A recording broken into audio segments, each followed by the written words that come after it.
Have you ever had a moment where life collapses in on itself, not to destroy you, but to wake you up? Where everything you thought was true suddenly feels like an illusion, and something deeper starts whispering, it's time. Today's episode is about that moment. It's about unraveling the shadow, the truth behind spiritual awakening, the love and light version, but the disorienting, soul rewiring kind. And our guest today didn't just live it, he documented it. He survived it. He turned it into a book that reads like a spiritual initiation. And the best part is, I had the honor of being a part of that journey, guiding an Akashic Record reading for him in one of his most pivotal moments, which he later wrote about in his book. So, welcome back to Decipher the Matrix, the space where we bridge the spiritual and the human and decode the deeper truth behind our lived experiences. I'm your host, Kayla, and today I'm joined by someone whose courage, vulnerability, and devotion to truth are truly inspiring. Jerry Staley, author of Memoirs of an Awakening, a powerful exploration of identity dissolution, intuitive expansion, and soul-led transformation. Today, we're diving into his awakening journey, the shadow work that shaped him, the messages that came through his Akashic Records, and the moments that changed everything. Hi, whoever's listening. I published a memoir of my spiritual journey called Memoirs of Awakening. I actually published it back in September of 2024, and I've been working on the audiobook for the last year. So that's available now too, and you should check it out. Awesome. I wanted to ask you some more in-depth questions today about the whole process of before you were writing the book. And I know you talk about what you were experiencing that you were putting on Patreon. So, have you ever had a moment where you feel like in your life things just kind of collapse within itself and where everything you thought was true suddenly felt like an illusion? And something just started to come over you where you felt like it's time to delve deeper into what you're experiencing and your awakening. That makes sense. And the answer is yes. I think my biggest moment with that was COVID. It was like a month into COVID, I realized my relationship with the universe had changed forever and I couldn't go back. And it was about a month in where I woke up one day and I realized I was never going to drink again. I was kind of a casual drinker. And I woke up and just felt like, oh, that's it. I'm done. This version of me has like died off. And then once I had quit drinking, a lot of what you were just describing of just feelings of, oh, these things have to change. I got impatient with a lot of things in my life. And it was like, that was the first moment, I think, that really led me on a spiritual path. It's like most awakenings don't start with the light. They start with rupture, confusion, or a moment that just cracks us open. So, would you say that was a catalyst for you? Yes, I would say it's hindsight's 2020 and you look back and I had a year, 2019, where I read 100 books. That was my New Year's resolution. And I felt like I learned from reading all the books was empathy. That you're talking about to crack open then, where I realized, man, I've been living my head. I haven't been using my heart at all. I've been just thinking my feelings. I was like that, and then COVID, and then kind of hadn't been aware of. It's an interesting time because that was actually also my spiritual awakening too during that time period. And I think a lot of people can relate to that because that Mhm. was almost like our whole world as we knew it collapsed. And then we had to reinvent the wheel and have a new way of life and a new way of thinking. Yeah, so that's your spiritual awakening too. Yeah. And it's totally weird to think about it now because for the most part we went back to life some of the same ways.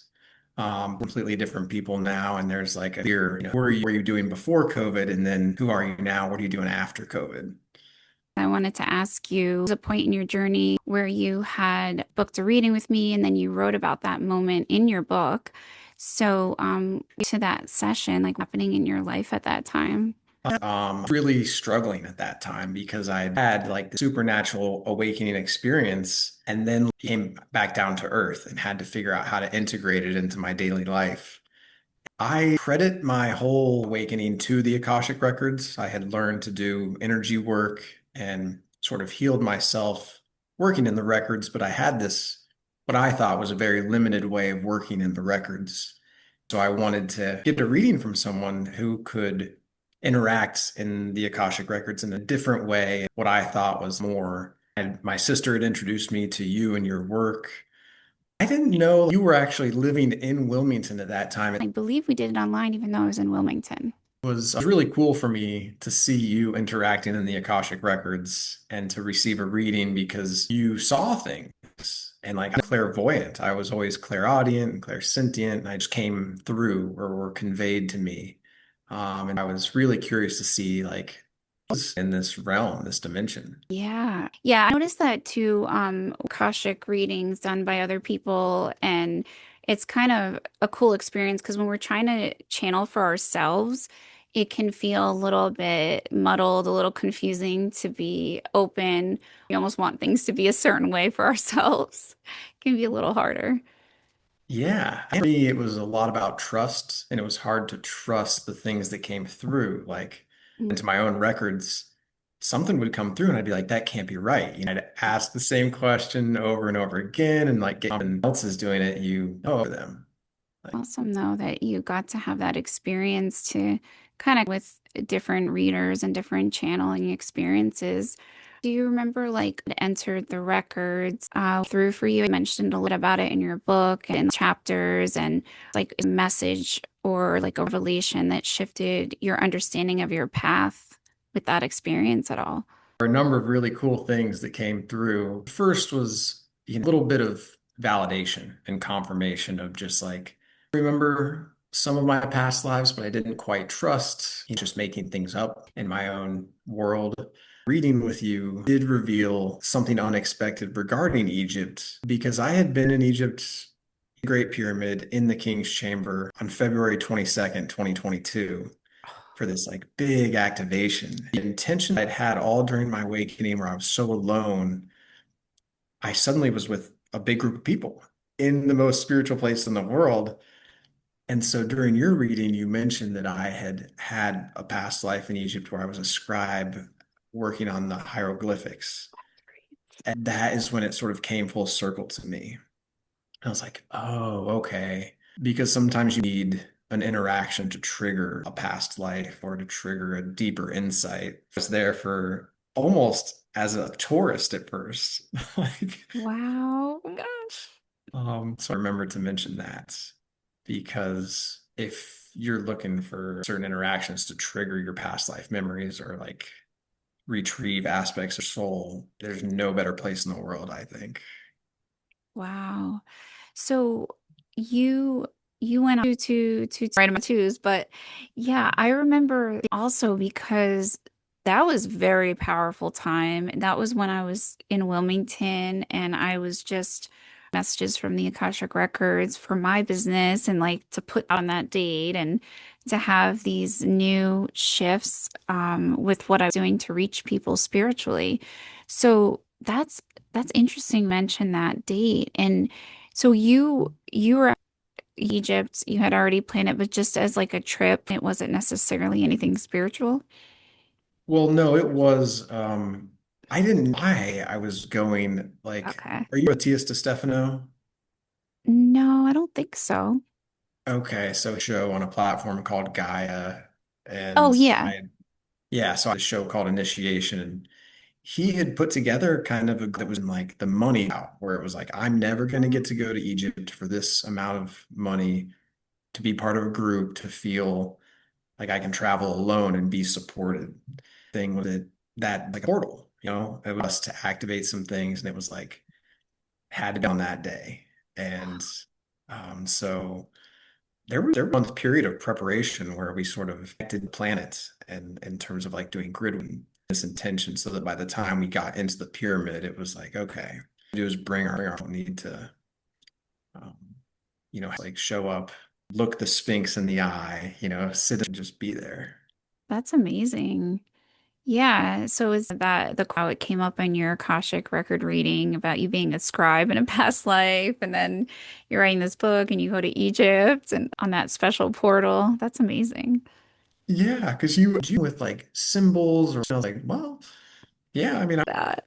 it was just like, duh, hello, like all guides were like looking at me like this, and then scribe in, for this, I was like, okay, this is what resonates so much with it. Thank you so much for sharing that experience. A big part of the records is being able to access our higher selves and our higher, like what's our, and so that coming together for you just sounds like really validating for, it. But then when spirit points it out, it just kind of connects. Like, oh, this is my purpose. Yeah, yeah, it's like doubt or, whatever you want internally, like spirit finds a way to put you in touch with the right people, give you the opportunity just to share your story. And it's like when you have these big spiritual experiences, all you want to do is talk about them or meet somebody who can receive what you're saying, you know? Yeah. Because a lot of people I talk to that like I would my own agenda forth and like try and say, hey, listen, what happened to me? And they'd be like, all right, man, so I'm gonna just leave now. That's enough of that. Yeah. But then that's when we turn inward again and validate ourselves with spirit. Yes, exactly. And I realized that like when I was in that situation with people in Egypt, I realized like I was the receiver for their stories as well. Oh, Mine, it's like beep. I saw that from my perspective, like I can't wait to share my story. And then I started hearing all these stories about what serendipities transpired to get people to Egypt on this date. And like you yeah. said, it was, an op in all kinds of ways. So Yeah. it was very beautiful. First awakening experience, I somehow just picked up an image of the Andromedan galaxy and used that as the background for my website, not knowing why I chose that image, not, and it was like to me, reading. Um, I think the message that I got from our reading was my work as a writer. I had serious imposter syndrome, and I was like, I'm not a writer. I'm not getting paid to write. And it's who I am. Wow. So, Yeah, I think that's pretty cool when you think about it in that way, because if you had gotten that message for yourself, you might have been like, oh, okay. But like when it comes through else when you're reading, you're like, all right, I better listen to this. yeah, just like how it was for me because I had gotten messages similar to that, and like just have trust and different levels of acceptance, and then when it hits you, they hit you over the head with it, your guides and the information just keeps coming through. It's like, yeah, this anymore. Exactly. Yes. How you thought you had influenced what came next for you? Like to validate that you already sensed intuitively, or any other new things other than what you mentioned? Yeah, it was really because, like I said, I was really struggling in my life at that time. So it was like at the time of our reading, there was no immediate impact on me. I sort of just had the reading, was like, oh, that's cool stuff. And then I sort of settled back into like depression in months. And think like December occurred to me like, ready to write a book, I'm ready to share this story. And then all the stuff from our reading came back. And I remembered like, I have this Commander Ashtar and like willing to, I'm supported. I'm not just like vacuum. I'm all alone writing this story. I felt came on my own timeline and I was ready a couple months. Oh, amazing. So then you think that helped play a role in how you approached writing your book, Memoirs of an Awakening? Yeah, I was about if I would actually do it because I had started so many books and I always said I'm going to write a book and it's like I sort of little myself I needed some like one of the few that asked you directly was like I create life to get this book done. And then that of doing it on Patreon, of just having like a little 10 people and publishing a chapter every Friday, every week, the whole year, just like, and I was like, wow, this is cool. Yeah, that's amazing. Exciting. That's cool. Yeah, and you were very honest in your book about like the even darker things that you went through, work, went through unraveling, and identities you had to release. So, what did shadow work look like for you in the thick of your awakening? And like, what patterns, beliefs did you have to let go of? Wow, that's a big question there. There's a lot to unpack with that. I think shadow was the basis of my awakening.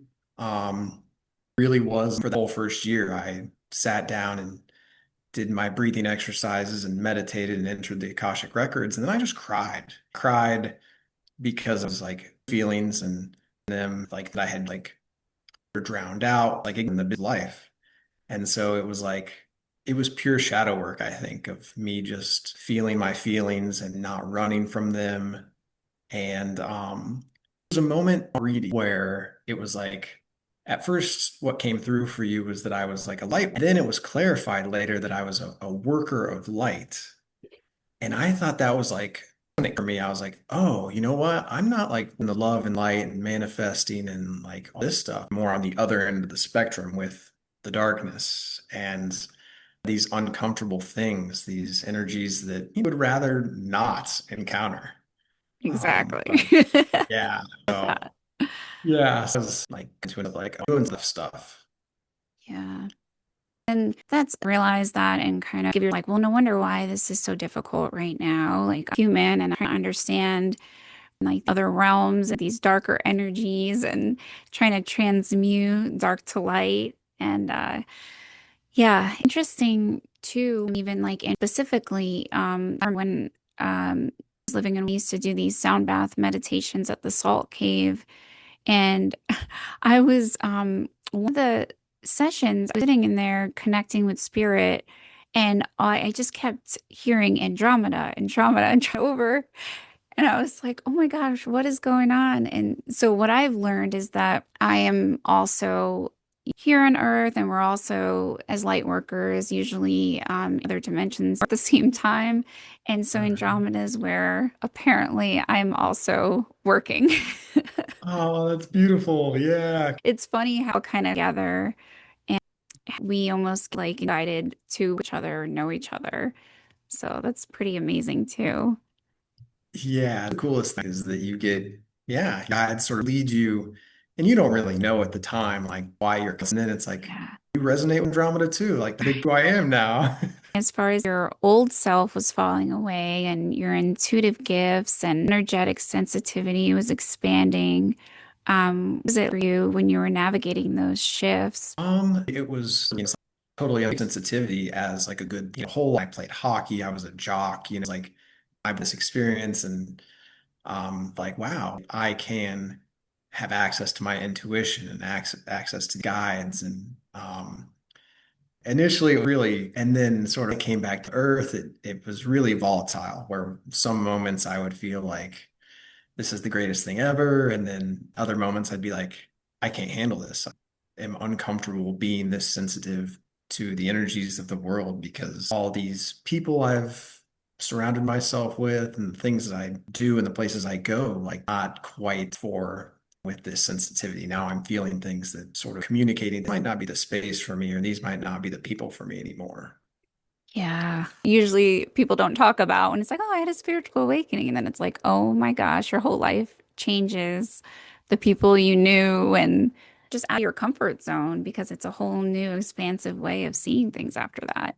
Yeah, it is. And you pick up on that too. It's like subtle, but people pick up on it when you're they're just the context of where you are, who you're with, what's happening on levels besides just the physical. It was clear to me that sensitivity is, Learn to trust what you were experiencing, like when you like used to feel closer to. yeah, that was really hard. And the short answer is that I didn't trust at first. I almost like there was a bitterness in my heart or like an anger, so much me and the life I used to live. And so I learned to trust the hard way, which was like I didn't experience what it was like to not trust. And it was like one experience at a time just gave me that confidence. Trust was a part of my journey. Yeah, with the 3D world with this new awareness and things have been it's beautiful though after the awakening as well. Yeah, it was became more was having a routine, waking up every day and connecting to this higher version of myself and recognizing that like I wanted all the truth was kind of me, like the rest of my day carrying that understanding. And it at first it seemed like my morning meditation was separate from going into the world. And it was still for me to get to the bottom because there were a lot of specific things along the way. Trusting the good, bad. It's very easy to trust the good when it happens, but when I ran into problems, I sort of like was like, but all this good stuff, what about that? And it was like, no, like all the ways you can't. It was really about adjusting my expectations, I think. Yeah, but it makes sense to me too with understanding like how awakening because it's almost like your mind opens up in such an expansive way that you almost feel like so heightened and you realize all these like energetically kind of like this high. Then you come back to the moment of regular everyday life and you're like, oh, wait, I'm human and I'm having a human experience. Even though now I know all these things and feel all these things, almost have to be very humble and into the right friends or may kind of off to begin to have more realizations. And it's like not just like on a path, and that's okay too. Yeah, it's a thing for me. Judging and really not comparing. Yeah. Um, yeah, again, learned a lot of that the hard way. And I felt like my expression that I used, like, you're in for rude awakening. And like what I experienced kind of that, it was a rude awakening where I had to let go of my own mental blocks and connecting with people and just like show up as I am and letting them show up as who they were. Like, and find a meet anybody. Like, there's an Also part of who are in the healing aspects of life or considered more like workers. It's also about knowing that we're still all one and we're not separate and we're not any different or better or worse. Just all having an experience. yeah. And I had felt my life at that point like I wanted to be doing more. I had this like superiority as a coach, and I was like, I'm my job. I'm contributing to the community in this way. And I thought that I was doing like the noble, learning to be humble and like that we're all we can, like we're all doing stuff, just being here, being human. Was a big bit. Yeah, definitely. So, I think aspects inspired you to turn this journey into a book specifically, or as you would hope that readers would receive or remember from Memoirs of an Awakening? Yeah, purpose definitely time where it was like when I started the book, I thought, oh, I'm writing this because I experienced this thing and I want to talk about it. And I think everyone should know about these things. And then over time, it became like, that's not actually why I'm writing this story. I was sharing were more of just, hey, like, this is my experience, this is my perspective of our existence. How does that compare with yours? It was very, I thought I was sort of preaching and like information and like truths, and it's not that. So funny, right? Because our ego is just like, oh yeah, and then Spirit's like, calm. Yeah, I needed a lot of that. Yeah, pretty cool that you were so brave to share that any details of your experiences because I think it is really beautiful for people to get, word someone who's been through it all because don't understand. We can feel so alone in the process when we're going through these big spiritual experiences and shifts. So was really excited you wrote about even anything about the Akashic Records and when we had our specific reading because I was like, oh man, I always try to put it in words to people. Like, they're like, what? I'm like, so many people put into words. And then I was like, oh yay, put it in words. It's not easy. No, it's not. And yeah, I felt like a community where there was a lot of judgments and a lot of competition. So I was afraid to share and write about that stuff because I thought that even my friends and family, the closest people to me, would judge me as like, oh no, what happened to Jerry? Because people throughout my life who Right. had these experiences. And then you just learn to let it go and realize that like a lot to it than that initial superficial level of judgment or comparison or competition or ego stuff. Yeah. But for you, as far as to the version of yourself before everything cracked open, one in the dark, the one who didn't know what was coming, what would you tell him? Yeah, I loved I it presented me with some of these questions beforehand. I wrote answers to all of them, and this one was really fun. I love journaling with prompts like this. And I have to say that all I would say to myself is like going and more trust your experience. I had so much self-doubt and so much, I guess, cynicism, so really talk to myself. I would just say, hey, you're on the right path. Keep going, ride. Don't second guess yourself. And it would be very simple like that. For me, it was sort of moral of the story for my awakening. Sometimes it is just like simple concept, able to have that positive self-talk and just, have this like chatter in our minds that we've accumulated throughout our lifetimes. And a lot of that is not even our own thoughts or our own voice. It's just from others that we need to let go. Yeah. And yeah, so at least I received, it was like, describe it, but I needed a lot of reassurance and a lot of confirmations and a lot of validation. And so if I could go back and talk to myself, like, it would be very helpful. It's interesting. It's almost like, yeah, you might have to go through all these experiences to then get to the point of saying, like, oh, will now, I get it. Right? It's like spirit is looking at humans and God's looking at humans like, um, what we're trying to tell them all along. We're all living like that. If it were Yeah. only just listen to um we know to true. But interesting because it sounds so simple, but it's really not. And self-love is on like so many layers. I think that that is amazing advice because if we can all just like ourselves and that a lot of those difficult times are going to pass, don't have to feel like it's the end all be all when we're in those tough times or the dark night of the soul. It is to navigate those dark times because you very easily forget when you're triggered or stressed or thrown back very much into the 3D that I can still ground into this stress tends to put you in a reactive state and you forget everything you've learned and all that stuff is just it exists on the mental level and as you got these beautiful experiences doesn't mean you've actually embodied them or begun to integrate that stuff into your life. Right. And that to me was the integration and embodiment was a big lesson. That makes sense. Well, yeah, and finally, message their soul want to leave our listeners today. Oh man, that's a good one too.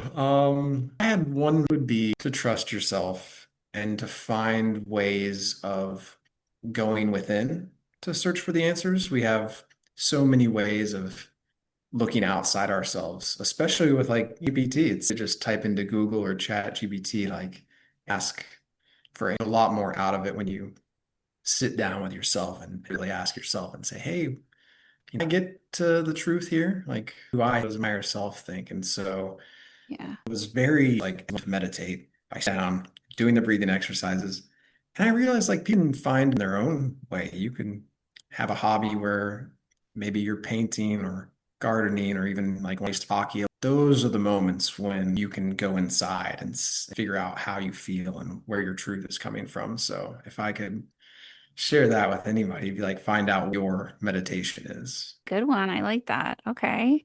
Makes a lot of sense. It's interesting. Yeah, beautiful that we have access to all this technology and all these sources, but the ultimate source, in my opinion, is like with our all. And that doesn't mean we have to be closed-minded and we can't learn and expand and grow and integrate because I believe that we're meant to do both as humans, here on Earth during this time when technology is really advancing. So it must be for a reason, right? Yeah, exactly. But yeah, thank you so much for bringing your truth, your depth, and your life experiences to this conversation.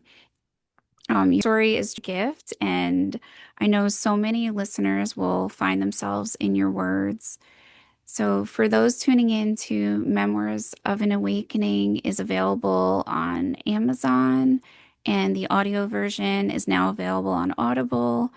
Absolutely worth your navigating your own transformation. Thank you for talking to me about this. Thank you to anyone who even checks out the book. Feels just overflowing gratitude. Thank you to the universe for giving me the opportunity to share my story. Well, thank you for being here with me on Decipher the Matrix. And for everyone, if this episode resonated, you can share it with someone who's awakening on their own spiritual path. I'll see you in the next one.